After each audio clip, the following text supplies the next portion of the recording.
kedua, begini Bang, saya tidak katakan Adam mewariskan dosa, bukan. Tapi menjalarkan dosa itu sama aja. Bukan begini Bang, maksud saya, kita manusia ini semua kan dalam keadaan berdosa Bang. Jadi bagaimana ceritanya Anda memfitnah manusia dalam keadaan berdosa? Sementara dalil Kejadian 1:28, Adam dan keturunannya baik laki maupun perempuan aku berkati. Kejadian 5 nomor 2, Adam keturunannya aku berkati. Di mana kita berdosa? Di mana Bang? Di mana? Dosa itu di mana sih? Benar, Bang Zuma memang benar. Sesuai Roma 5 ayat 12, bahwa semua manusia telah berdosa, itu hanyalah fitnah. Dari mana dosanya? Padahal dalam Kejadian 1 ayat 28, dikatakan Tuhan memberkati mereka. Dan juga Kejadian 5 ayat 2, disebut Tuhan memberkati mereka. Di mana kita berdosa? Agar pemirsa mendapatkan pemahaman yang benar, mari kita dengar pendapat Notebook LM.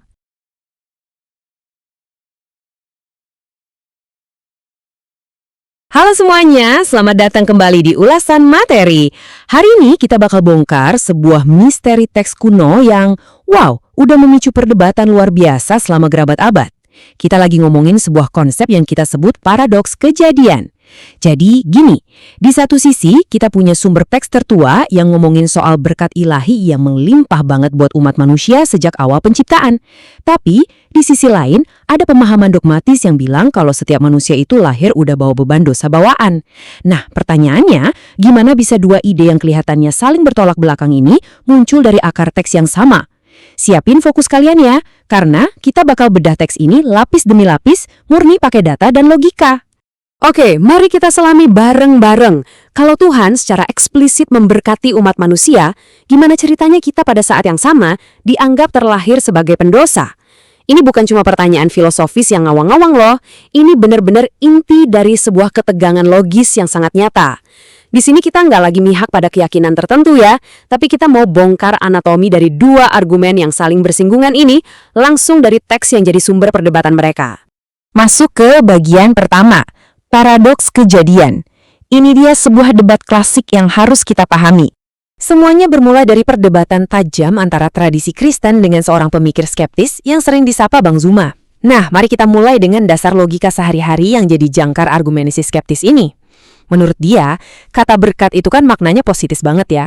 Itu menandakan penerimaan, anugerah, dan kebaikan murni dari Sang Pencipta.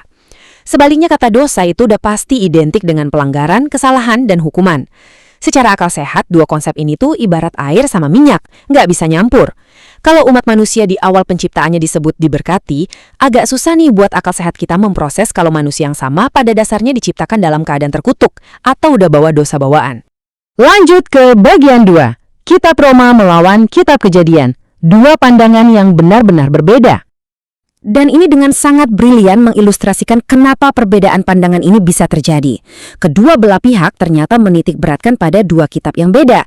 Di satu sisi, Bang Zuma narik fondasinya langsung dari teks asli Kitab Kejadian 1 ayat 28 yang dengan gamblang bilang, beranak cuculah dan bertambah banyak. Allah memberkati mereka. Terang beneran kan? Tapi di sisi lain, tradisi Kristen bersandar pada surat Roma 5 ayat 12 yang menyatakan kalau semua manusia telah berdosa. Kalian bisa lihat sendiri seberapa mencoloknya kontras ini.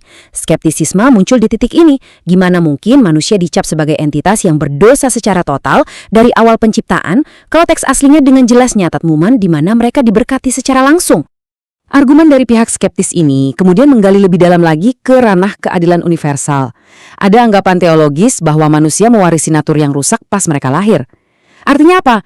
Dosa itu berubah wujud jadi semacam status otomatis yang nempel gitu aja di bayi, bukan lagi hasil dari tindakan pribadi yang disadari. Bang Zuma mengartikulasikan apa yang mungkin dirasain banyak orang.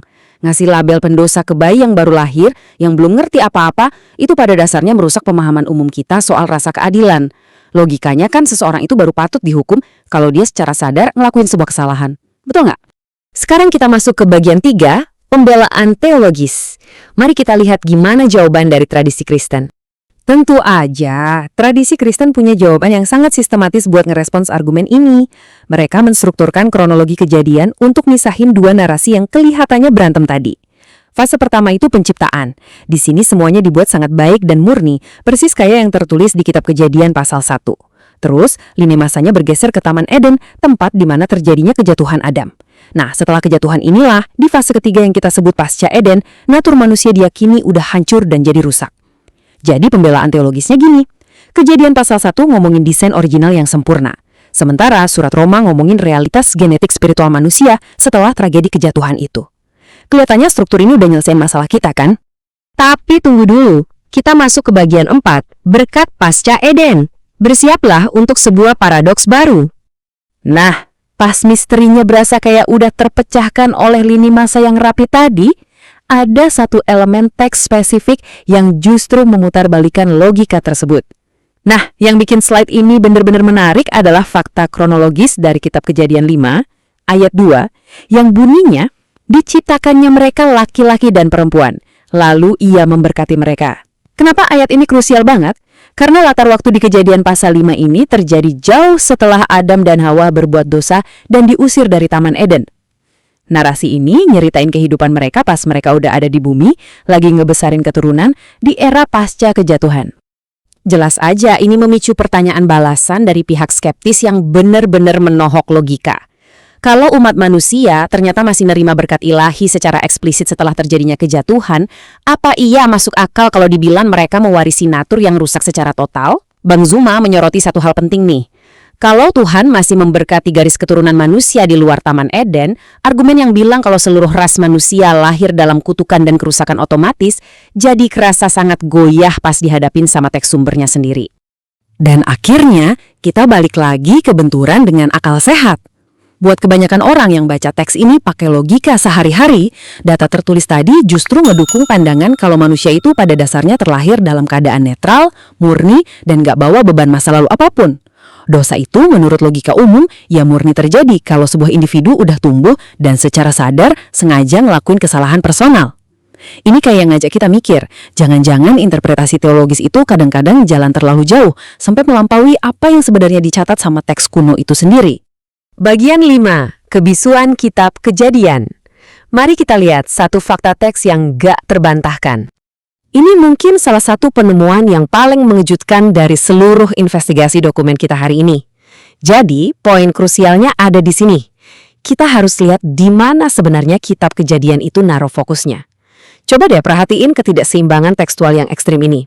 Di Kejadian pasal 4, Tuhan digambarin ngabisin sampai 11 ayat dengan sangat detail cuma buat ngebahas perselisihan keluarga dan kasus pembunuhan antara Kain dan Habel. Itu porsi teks yang lumayan gede loh buat satu insiden spesifik. Tapi, coba bandingin sama yang sebelahnya. Berapa banyak ayat eksplisit dari Tuhan di seluruh Kitab Kejadian yang dikhususin buat ngejelasin doktrin raksasa kayak dosa asal? Nol mutlak. Para analis teks benar-benar menyoroti fakta mencolok ini. Sama sekali nggak ada satupun kalimat eksplisit di seluruh Kitab Kejadian yang bilang semua bayi manusia lahir bawa dosa Adam. Nggak ada. Ini jelas ngehadirin sebuah misteri tekstual tingkat tinggi. Para skeptis berargumen, kalau emang konsep dosa turunan ini adalah fondasi absolut yang nentuin nasib spiritual miliaran umat manusia, kenapa kitab yang jadi sumber kejadian pertama manusia justru 100% bungkam soal mekanisme itu? Yang dicatat di situ ya cuma peristiwa sejarah kalau Adam berbuat salah dan dia nerima hukuman buat dirinya sendiri. Udah itu aja. Seluruh perjalanan bedah data tekstual dan perdebatan logika ini akhirnya bermuara pada satu pertanyaan pamungkas buat kalian renungkan nih. Apakah konsep dosa turunan itu benar-benar mencerminkan natur kesejatian kita? Atau jangan-jangan pemikiran itu justru berlawanan banget sama narasi berkat-berkat paling awal yang tertulis secara gamblang di dalam Kitab Kejadian? Kita udah nyajiin teksnya, ngebandingin argumennya, dan memetakan logikanya. Sekarang, bola ada di tangan kalian buat menimbangnya sendiri. Jangan pernah berhenti bertanya dan teruslah meneliti bukti-buktinya ya. Terima kasih banyak udah nongkrong dan fokus belajar bareng kita di ulasan materi kali ini. Sampai jumpa di penelusuran seru selanjutnya.